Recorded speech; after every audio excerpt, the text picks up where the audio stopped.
I received a call this morning letting me know that a former coworker had taken his life. I didn't know him that well, but I knew he was an upstanding guy, a hard worker, and that he struggled with depression.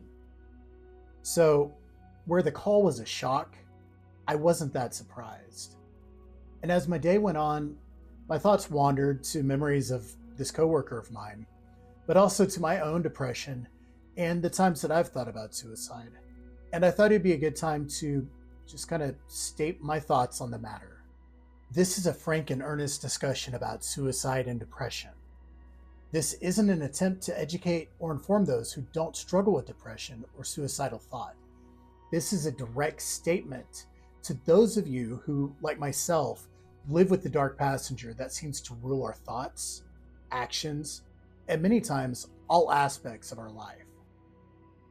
Depression takes many forms: anxiety, anger, hopelessness, numbness.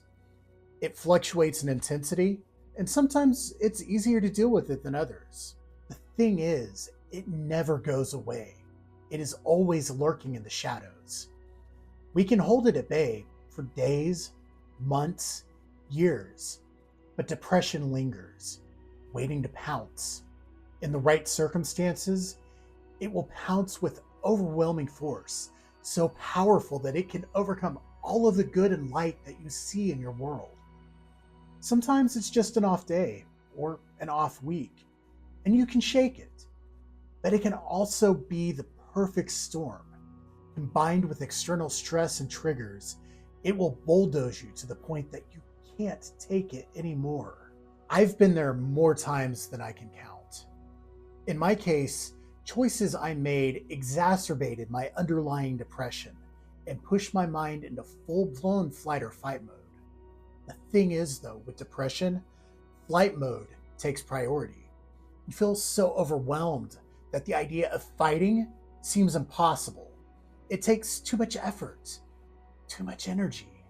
So what's the point? It's these moments that your dark passenger escorts you to the edge of the cliff and says, "Jump! You can end the pain and suffering. It'll all be over." And my God, in that moment, it is such a tempting offer. The thing is, this offer is a deal with the devil. Yeah, it sounds great to finally get freedom, to finally feel release, but it comes at a great cost. You may feel completely alone in the world and that your loss isn't going to affect anybody. That's never true. Family, friends, coworkers, acquaintances, they're always impacted. Even if they didn't know you, they're going to feel your absence. Even if you hate everyone and you think everyone hates you, and you say to yourself, "I'll show them," and damn what they think, there will always be someone who is affected in a negative way. Maybe it's the coworker who watched in the distance and was impressed with your work ethic, who was always happy when you waved hello to them, or joked with you in the break room. It could be your neighbor who enjoyed the way you tended your flower bed. It could be a niece or cousin who always looked forward to seeing you at family gatherings. In a very real and morbid sense, it could be the first responders who find you afterwards. As a mortuary technician who responded to suicides for the medical examiner, I can tell you that every single one of them is permanently seared into my mind. Yeah, you may be gone, but every single one of us carry the burden of grief, questions, and the trauma. If you're at the point that you feel like you have nothing left, I want you to know something.